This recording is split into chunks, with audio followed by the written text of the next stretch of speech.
Aujourd'hui, je te dis comment être et rester en shape durant l'été. On est au mois de juillet. On est pas mal dans l'été. Les boat parties, les festivals, les barbecues, les terrasses, bref, toutes les raisons sont bonnes pour se donner des raisons de l'échapper. C'est ce que je crois aussi. Comme la Saint-Jean, ça me fascine tout le temps. Et le monde, ouais, puis j'ai des parties de la Saint-Jean. J'étais comme, ça existe encore, ça, la Saint-Jean? Comme, il me semble, je tripais là-dessus quand j'avais 13 ans parce que ça me donnait une raison de l'échapper. Bref, il y a plus d'occasions l'été de l'échapper, mais tu veux maintenir la shape que tu as passé l'année à travailler dessus, j'imagine. En tout cas, moi, ça serait ça le cas si je n'étais pas en prep, là, mais j'aimerais ça maintenir le physique que j'ai dû travailler fort toute l'année pour avoir en plein été. Fait que là, tu te demandes comment je peux garder la shape que j'ai eue ou même en gagner un peu malgré qu'on est dans l'été. Comment je peux faire pour ne pas arriver au mois d'août puis faire comme l'échapper cette année, il faut que je me remette en shape, il faut ci, il faut ça, etc. Comment ne pas se rendre là? Puis juste disclaimer, là, une shape d'été, ça se gagne de septembre à juin. Comme si t'es au mois de juillet et t'es comme shit, j'ai pas la shape d'été que je voulais, ben comme tu recommenceras l'année prochaine ou même commence tout de suite. Parce que tout le monde que vous allez voir, là, vous êtes comme cette grosse shape. J'aurais aimé savoir cette shape-là. Puis tout ce qui vient avec, tu sais, souvent, quand t'as un beau physique, il y a une confiance qui vient ça, etc. Mais dites-vous, comme cette personne-là, ça n'y a pas pris 2 mois à faire ça. Ça fait longtemps qu'elle travaille là-dessus, probablement des années.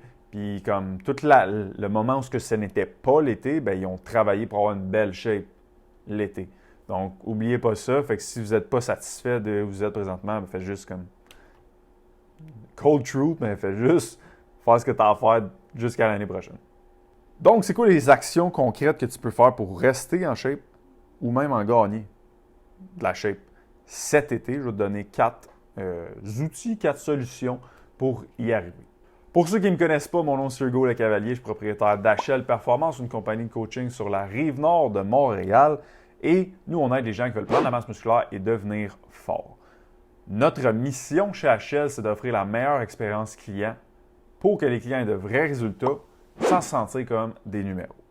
Et habituellement, je commence avec une prep update. Comme je l'ai dit, je tourne les podcasts pour juillet la même journée parce que je suis en vacances.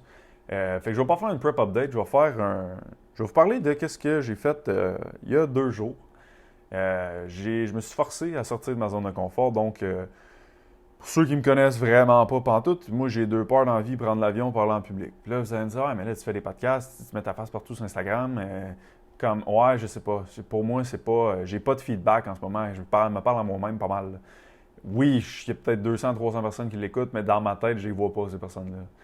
Versus en public, vraiment, en vrai, comme ça me fait fou la trouille complètement. Quand j'étais au secondaire, j'allais juste pas à mes oraux, comme je choquais. Comme, pas j'étais stressé de les faire. Non, j'y allais pas.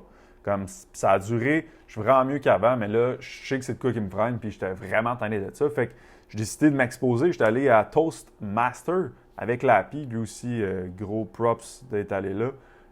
Puis c'est vraiment une place où, à chaque mardi, c'est du public speaking. Fait que soit de l'impro, soit des discours, chacun a un rôle, puis tu es obligé de parler. Là, comme c'est impossible, tu parles pas.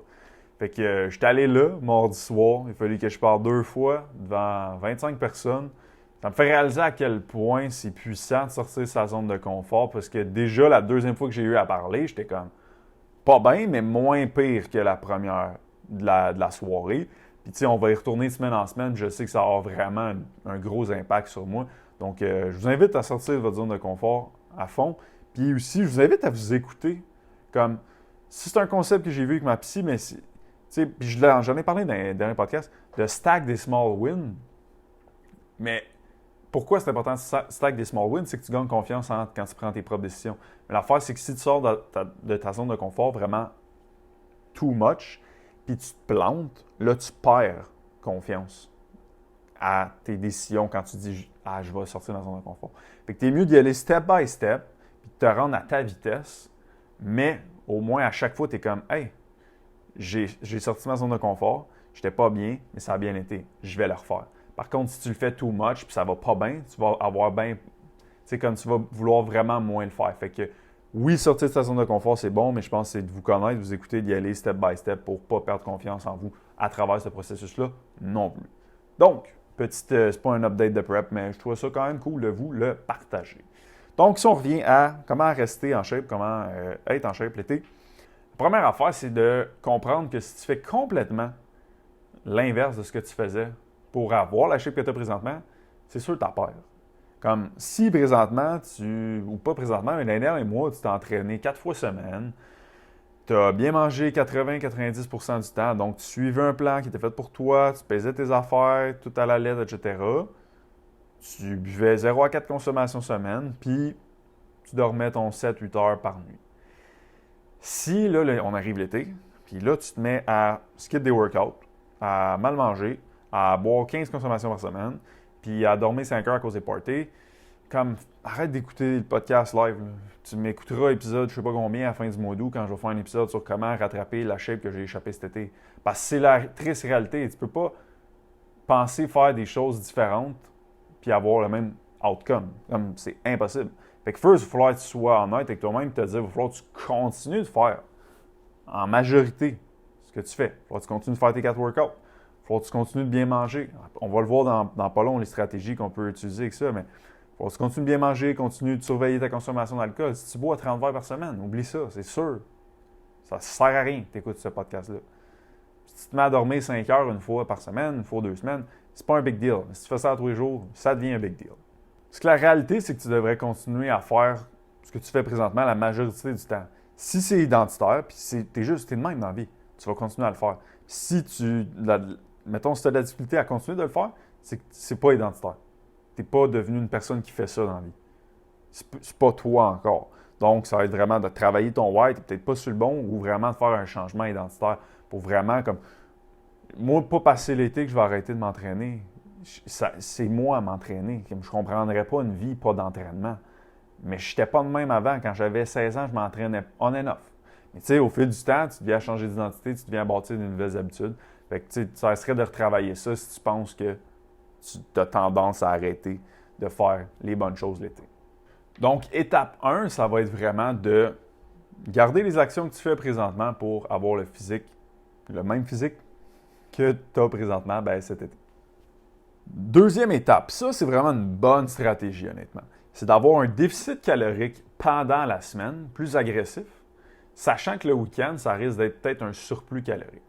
Donc, exemple, quand tu manges 2000 calories, tu prends pas de poids, tu perds pas de poids. Fait que c'est ton maintien. Tu pourrais te dire, écoute, en semaine, je vais manger 1500, 1600 calories. Donc, gros déficit quand même, 400, 500. Par contre, le week-end, je sais que avec les barbecues, les petites terrasses, comme les calories rebombent pas mal.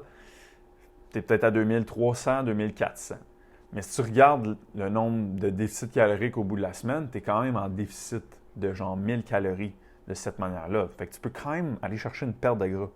Fait que ça, c'est vraiment comme la semaine. Assure-toi, c'est plus du gossage. Faut que tu traques tes calories, faut que tu pèses tes affaires. Mais comme, pour vrai, c'est pas si difficile que ça. Fait que tu tracks ça, tu t'assures d'être en déficit calorique peut-être plus extrême en semaine. Puis par la suite, le week-end, tu sais que tu vas manger un peu plus. Bien là, ça te permet de justement pas scraper ta shape de cette manière-là. Mais si tu continues de manger pas mal de calories en semaine, puis là, le week-end c'est encore pire, bien là, à un moment donné, c'est là où ça devient un surplus calorique puis tu prends du gras. Étape numéro 3, ce serait d'augmenter ta dépense énergétique. Si tu es habitué de faire un 7000 pas par jour habituellement, mettons, ben va chercher 10 000 pendant tout l'été. Comme c'est pas plus compliqué que ça, 3 000 de plus, force-toi à aller prendre plus de marche. Oui, l'été, c'est bien plus facile, il fait chaud. Comme juste cette semaine, hier, j'étais joué au basket, à ce soir, je joue au tennis, demain, je vais à l'escalade. Et ça, là, l'hiver, le basket et le tennis, c'est pas là, mais ça m'a tellement. Hier, j'ai fait 12 000 pas de basket, je n'aurais fait 10 000 parce que c'est ça mon target, mais comme là, avec le basket, ça m'a permis d'aller en chercher 2 000 de plus. Aujourd'hui, je vais probablement aller là aussi, grâce à ces sports-là. Fait que, fais plus de sport, va prendre plus de marche, bouge. Bouge plus l'été. Track ça. Achète-toi une montre. Ça coûte, mettons, moi, ma Garmin est plus chère, là, mais ça coûte 50$ sur Amazon. Fais juste tracker tes steps. Sur-toi d'être plus haut que tu es d'habituellement. Le fait d'augmenter ta dépense énergétique, ça va te permettre d'être dans un petit déficit et justement de ne pas prendre de gras ou trop de gras, mettons. Puis l'affaire aussi, c'est qu'il faut que tu fasses ça day in, day out. C'est pas genre une semaine sur 8, j'ai fait 10 000. Comme, faut que tu le fasses tout le temps. Puis ça, c'est comme tout dans la vie. Si tu veux quelque chose, il faut que tu le fasses de manière constante. Fait que day in, day out, tu rentres ton 10 000 bas ou ton 9 000, whatever, c'est quoi toi ton target de plus que tu fais d'habitude, mais comme il va vraiment falloir que tu le fasses tout le temps. Puis, tu sais, j'aime dire, c'est pas un changement de saison qui va faire que je vais changer mes objectifs. Comme ça reste pas, il est où le rapport? Je suis pas sûr de comprendre. Si mon objectif c'est X, puis c'est important pour moi pour Y, en quoi le fait qu'il fasse plus soleil et chaud, ça change de quoi pour ça? Si c'est réellement important pour moi, comme t'aimerais bien qu'il fasse chaud, fret, hey, c'est gris, comme, m'en fous. Comme, Marianne, elle a dit, c'était vraiment bon. C'est comme tes circonstances ne changent pas tes responsabilités. Fait que comme si c'est important pour toi, comme fais juste l'affaire. Peu importe. Comme qu'est-ce qu'on est en train de vivre. C'est quoi la saison, whatever.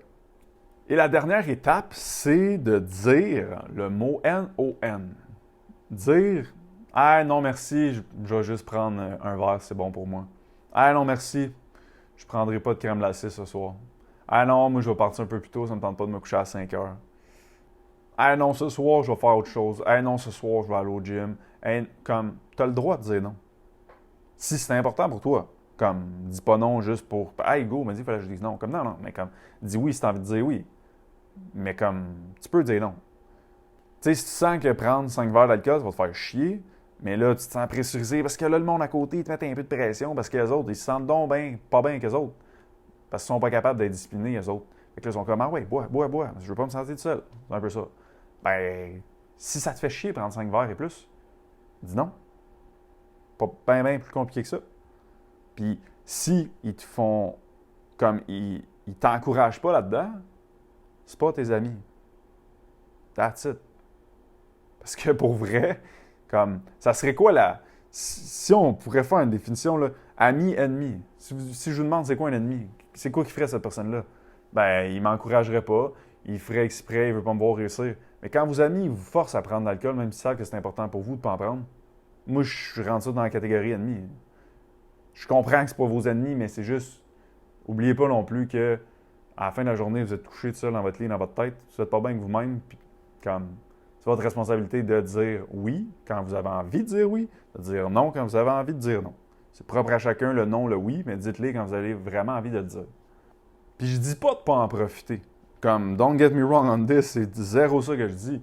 Je dis juste d'en profiter en cohérence avec la personne que tu veux devenir éventuellement. That's it. Si pour toi, ça c'est 5 verres, cool. Si pour quelqu'un c'est 6, cool. Pour quelqu'un, c'est 0. Cool. Comme, who gives a shit? Chaque personne est différente. Chaque personne veut atteindre un objectif pour des raisons bien différentes, comme propre à eux, le deep why. Fais juste t'assurer que tes actions, tes décisions sont en cohérence avec ça. Puis je pense que des fois, on se force à dire oui, mais comme, tu pourrais dire non quand ça te tente de dire non. Puis ça, c'est comme... Mais tu sais, il ne faut pas t'oublier de te respecter toi, puis de respecter la personne que tu veux devenir. Éventuellement. Comme, je le répète, c'est juste toi qui es pogné avec toi. Arrête de prendre les décisions pour les autres. Le mot N-O-N existe pour une raison. Pour être dit. Non, ça ne me tente pas. Ça te tente pas, ça te tente pas. Si tu veux que je te dise. C'est de même, c'est de même. Puis si vous vous mettez à dire non, vous vous rendez compte que le monde autour de vous ne vous supporte pas tant, puis ils vous font exprès des petits platas, si, ah voyons comment ça, là, t'es comme. Sérieux, si le monde sont de même dans votre entourage, il y a un problème. Il y a un problème. Moi, quand je vais avec mes amis, je suis comme, ah non, je suis en prep. Ils sont comme, hey, je t'ai jamais vu ligne de même, c'est malade. Ça, c'est le fun. C'est pas genre, ah, come on, là, t'as rien qu'une vie à vie. Comme, sérieux, j'ai pas besoin de ce monde-là dans ma vie, fait que je pense pas que toi non plus, tu as besoin de ce monde-là dans ta vie si tu veux devenir la personne que tu veux vraiment devenir. Donc, si je recap les 4 étapes, first, il va falloir que tu continues à do the work pareil sur ce que tu as fait, bien évidemment. 2, tu peux aller créer un gros déficit en semaine et pour pallier au surplus du week-end. 3, augmenter ta dépense énergétique. Fait que track tes steps puis assure-toi qu'ils soient bien plus haut que ce que tu es habitué de faire pendant l'année. Et 4, n'oublie pas que tu as 100% de contrôle sur tes décisions, sur tes choix, sur ta vie. Tu as 100% de contrôle si tu as envie de dire non, si tu as envie de dire oui. Si tu as envie de dire oui, dis oui. Je t'encourage parce que c'est juste tu vas être en cohérence avec toi-même. Comme vis ta vie que tu as envie de vivre. Mais si tu as envie de dire non, comme dis non, tout simplement. Donc voilà, j'espère que ça pourra vous aider, ça pourra t'aider à être en shape cet été, maintenir ta shape cet été, pas arriver au mois d'août puis te faire comme aïe, je l'ai échappé. Again, encore une autre été que je l'ai échappé comme ça. Donc j'espère que vous allez en profiter. Et en profiter, ça peut être large, ça peut être propre à vous. Profiter pour moi, ça va être profiter du temps de qualité avec les gens que j'aime. Donc profitez de votre été comme vous avez envie d'en profiter. Et voilà, comme à l'habitude, ce qui me ferait le plus grand des plaisirs, un petit 5 étoiles. Spotify, petit 5 étoiles, balado. C'est tout ce que je vous demande pour me montrer que le podcast est apprécié et que je vous aide à travers ça à atteindre vos objectifs et à devenir la meilleure version de vous-même. Donc, nous, on se voit la semaine prochaine. Merci de m'avoir écouté grandement encore cette semaine. Bye!